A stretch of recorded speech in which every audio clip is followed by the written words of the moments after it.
take our picture. Too much pressure. Now we're on a bus. That's what you want.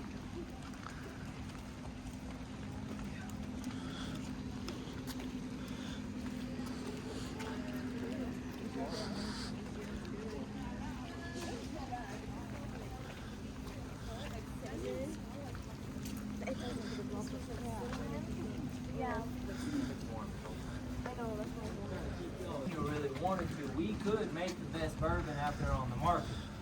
See, Jack Daniel, we don't make the bourbon, we make the Tennessee whiskey. Here's the difference between those two.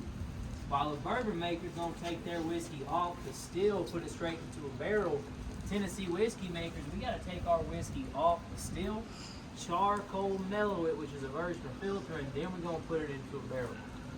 Right here's the rickyard. This is actually where we make all the charcoal for our whiskey. You look all up and down this hill right there, what you're looking at, them stacks of wood is what we refer to as ricks. That is a hard sugar maple we have brought to us from about a 70-mile radius. We're gonna stack them ricks up and let them sit out for about 6 months. In that 6-month period, all we're doing is letting that wood weather out and letting that wood dry out. But after 6 months, we take 4 of them ricks, stack them under that hood right there, light those ricks on fire. Now, we all know what we're using to start that fire. I'll give you a hint. We make a whole lot of it around here. That's exactly right. Y'all, we use 140 proof whiskey straight off the still. This red bucket right here is titled Whiskey for Destruction for a reason. They fill that red bucket up with some 140 proof, put a match to it, it becomes a homemade blowtorch at that point. But y'all, since we're not burning right now, we're actually gonna walk under this side of the hood right here. We're gonna watch a time-lapse video what one of these burns looks like.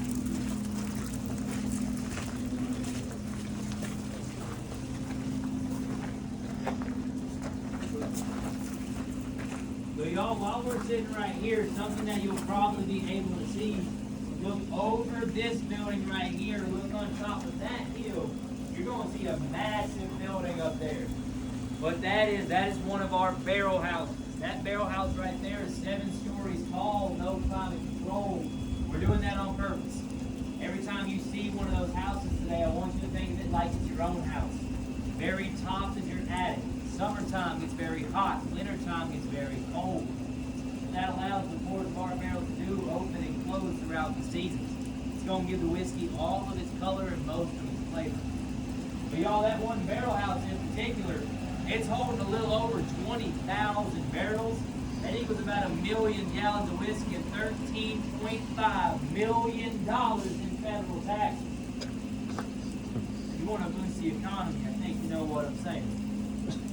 But y'all, that's only one. Jack Daniel, we just completed our 96 barrel house.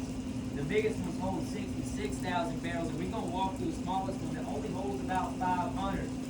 Today, the Jack Daniel Distillery now owns a little over 3,000 acres of property, and we can have a little over 1 billion gallons of whiskey out here on the property at all times. Yo, world supply of Jack Daniel's made right here, so it's only right we should probably protect this whiskey. Because of that, we have our own fire brigade. These two are obviously not it. They're just 2 retired engines that used to work for the distillery. This one right here being a 1919 American of France. This one right here being a 1928 REO Speedwagon.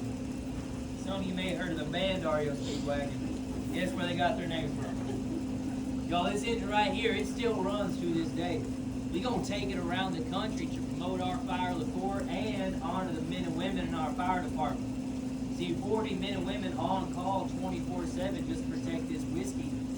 So y'all, fill your gallons of whiskey. That's a lot of ground to cover. Because of that, we have more foam here at the distillery than all the airports east of the Mississippi River combined. That's Nashville, Atlanta, New York, Boston, Miami.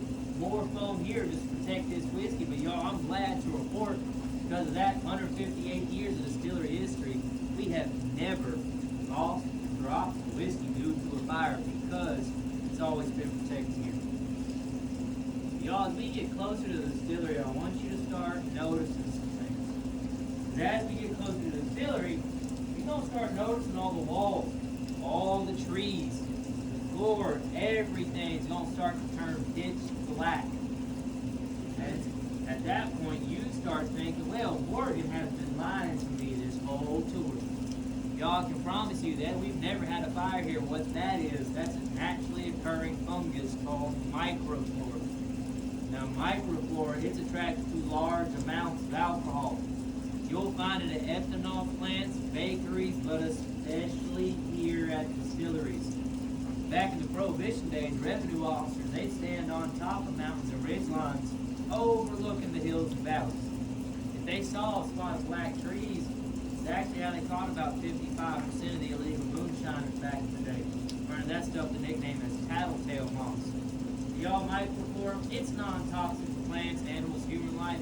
It grows everywhere. It grows thick. It glows black. Actually, looking back there, you can see some of those trees. It's not just because they're wet, y'all. That is microflora. It will stick to everything we have here. But y'all, we came here because the man that has his name on the bottle. So we're going to walk a little bit further. We're going to talk about Jack Daniels.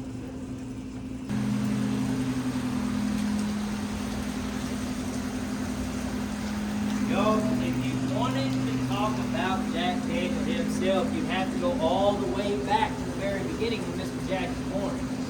See, sadly, when Jack was born, his mother passes away due to complications from the birth. That leads Jack's father to quickly remarry to Jack's stepmother. Jack and his stepmother don't really get along. So at a very young age, Jack Daniel decides he's leaving home. He leaves home and he finds himself living and working on a Reverend Dan Call's farm. Reverend Call being a very prominent member of his community. He owns several stores on the town square. He's a Lutheran minister. But Reverend Call also has the whiskey still out on the property. But before you continue with that story, you need to remember these are the days before the Civil War and Emancipation. So Reverend Call still is under the watchful care of an enslaved man named Nathan Nearest Green, also referred to as Uncle Nearest. Jack, being a curious young boy, sees Uncle Nearest making the whiskey. So he goes up to him and he asks, hey, can you teach me everything you know about the whiskey business? Y'all, that one conversation, it sparks the friendship that was truly made in heaven. Nearest Green then acts as Jack's father figure mentor, teaching him his lifelong passion for making whiskey. Jack makes enough money from the farm, he buys the still from Reverend Call. Takes all of his extra money and he would hire now a free man, Nathan Nearest Green, to be his first head distiller, or what we know as a master distiller today. So this water stays at a constant 56 degrees, and all the whiskey here is made with this exact stream for the past 100-something years. It's pretty crazy.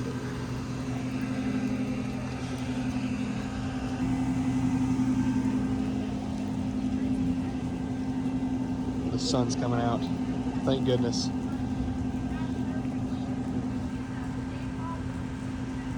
Got a 6-inch, too tall statue. That's so funny. You know, this next one we're going to, it's actually kind of special to us.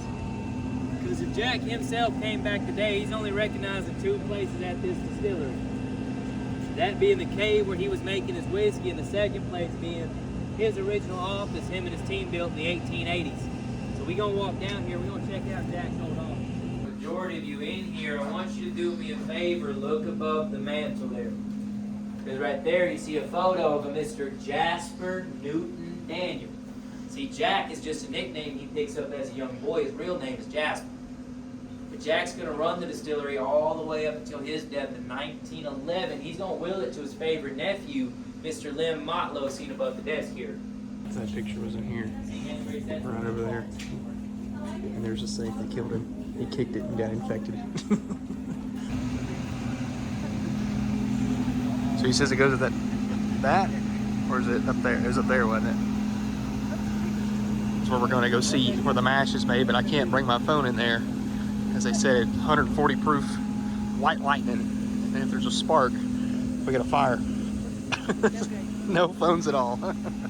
I'll be back. We just came from in there. Look at this black tree. Kind of like me, but a lot taller. No, you just want to come with me over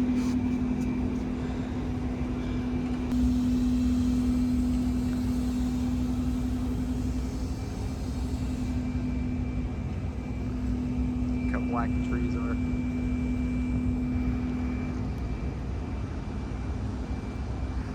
There's that barrel house.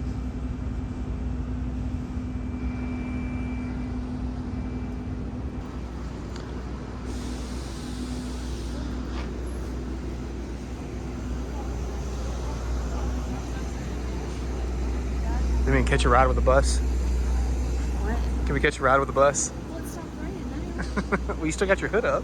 Yeah.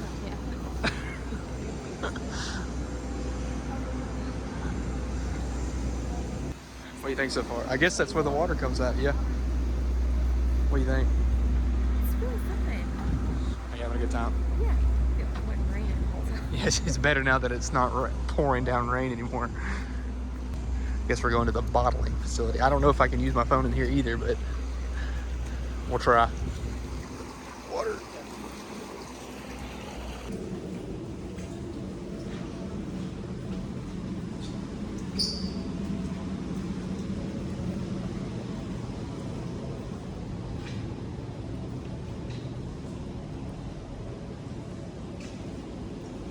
Single Barrel Society. Interesting. I wonder if they got any Holly 1920s.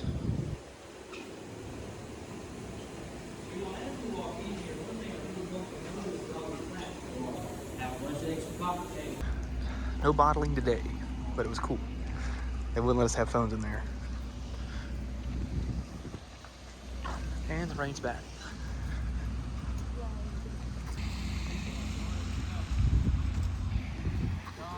No phones in here, but this is the oldest. You got the loophole. Oh man. Look at I there. told you I love me some loopholes, bro.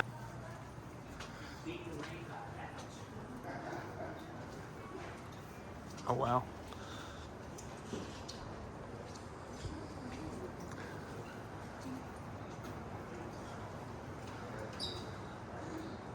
Think we can take one home? Hi, Mom. Everybody say hi,